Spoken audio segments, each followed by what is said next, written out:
So this is my video on series. The first thing we're going to start with is the geometric series.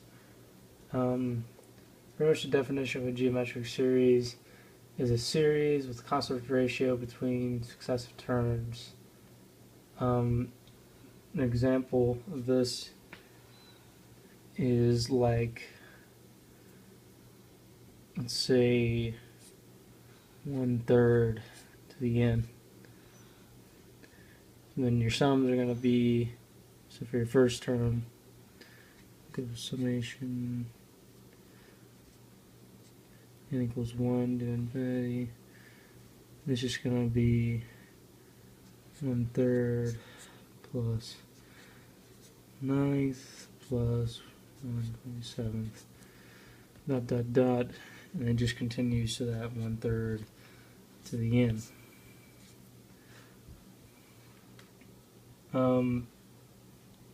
Okay, so that's pretty much your definition of a geometric series. The big key here is this 1/3. So to determine like convergence of a geometric series, so your 1/3 is going to be equal to your r value. You use the formula a to the 1, where a of 1 is your first term. Here a of 1 is first term over 1 minus your r value. And the rule on that is if it's, so, and your general rule for that is if your r value is less than 1, it's going to converge. Your r value, the absolute value, sorry, it's greater than or equal to the absolute value of 1, it's going to diverge. Okay, so that's your alternating or your geometric series. Your next thing we're going to do is the alternating series. So there's 3 big keys to alternating series. Your first one is that in your alternating series,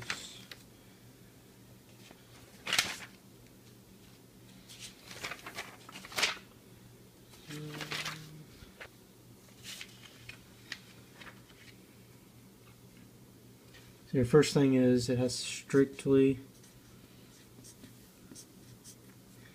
alternate.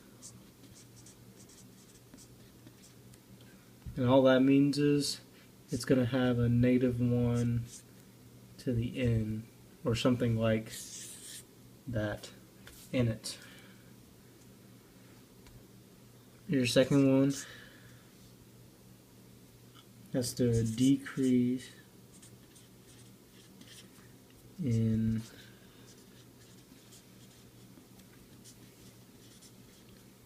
decrease in magnitude. All that means is that your fraction is going to be getting increasingly smaller. So it could be 1 plus 1/2 plus 1/4. Just continues to get smaller than your last value. The last one is, there are minuses in there, don't want to forget the -1 over n. Third one is it has to tend to 0. And that means when you're actually adding up like all your fractions,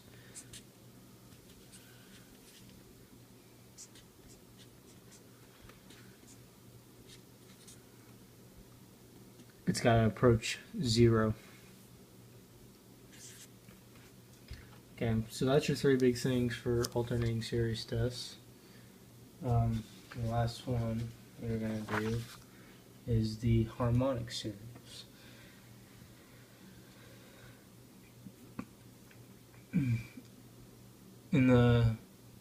So your definition for harmonic series is it's a divergent infinite series. So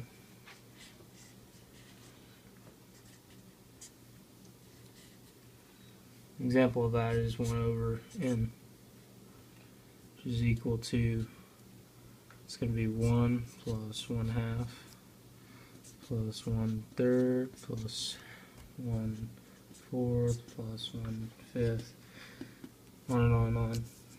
And as you can see, it's just going to be getting increasingly bigger no matter what. I mean, the difference is that the series is actually what approaches 0. The individual numbers are the ones that actually approach 0. But when you're adding the series together, it's just going to get infinitely bigger as it approaches infinity.